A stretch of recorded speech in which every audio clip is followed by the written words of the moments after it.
After my recent under 15k Sportster S performance comparison, I had a flood of comments either requesting more bikes or suggesting I should have compared bike A and not bike B, etc.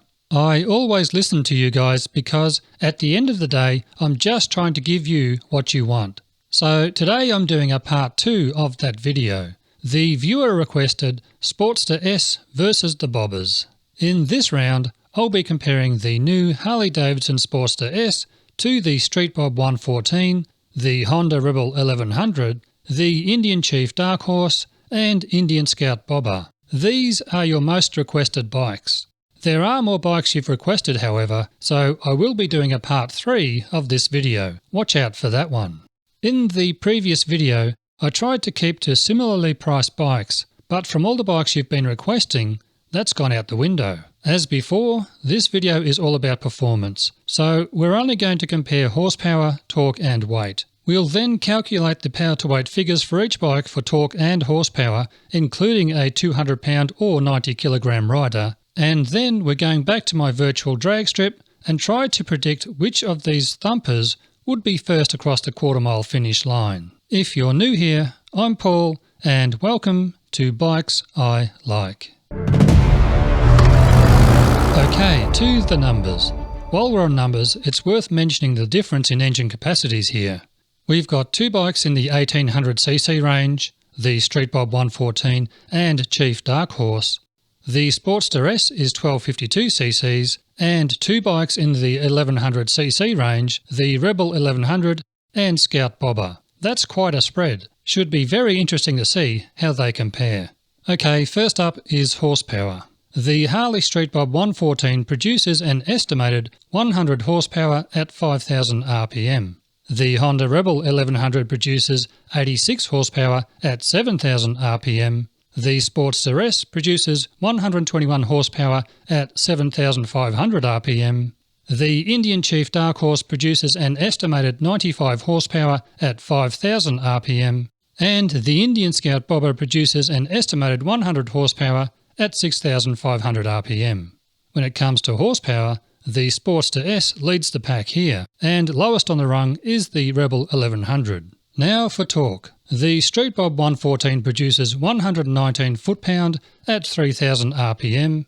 The Rebel 1100 produces 72 foot-pound at 4,750 RPM. The Sportster S produces 94 foot-pound at 6,000 RPM. The Chief Dark Horse produces 119 foot-pound at 3,200 RPM.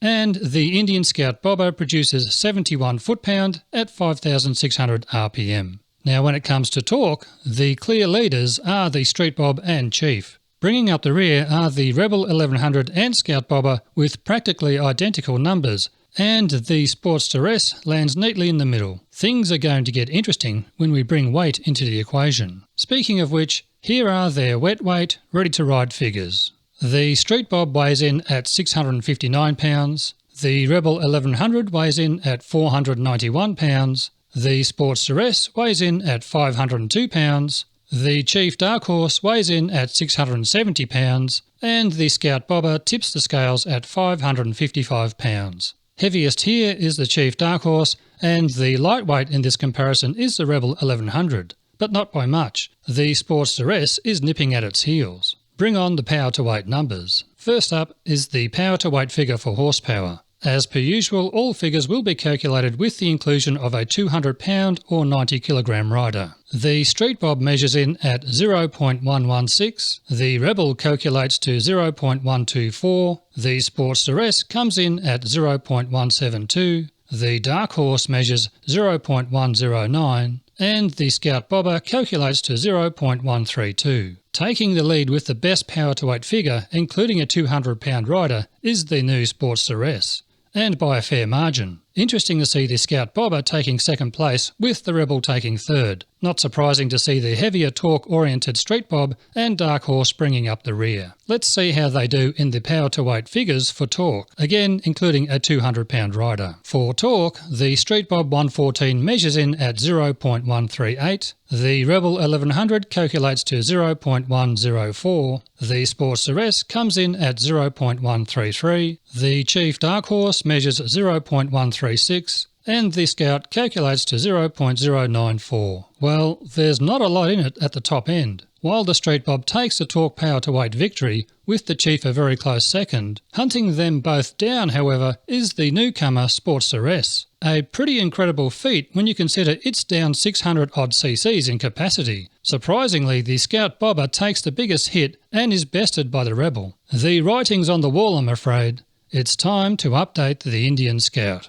Now, equipped with all that very interesting data, it's onto my virtual drag strip. To calculate how each bike might perform, I look at the power to weight figures of each bike both for horsepower and torque. I factor in how early and where each bike is developing its peak horsepower and peak torque in the rev range. This helps me gauge the speed of their power delivery and who will be stronger up top. I then weigh it all up and predict how each might perform in relation to the other. And this is the result of that prediction. There you go. Is that who you thought would win? Now again, remember, this is only a prediction. I don't actually have the means to physically verify this result. Yet again, that was a heap of fun for me and very enlightening. The Sportster S continues to demonstrate its bona fide power cruiser credentials. It really does continue to surprise and impress. If you enjoyed this video, don't forget to share it with your friends. Thanks for your company today, and hopefully I'll see all of you again in the next one. Bye for now.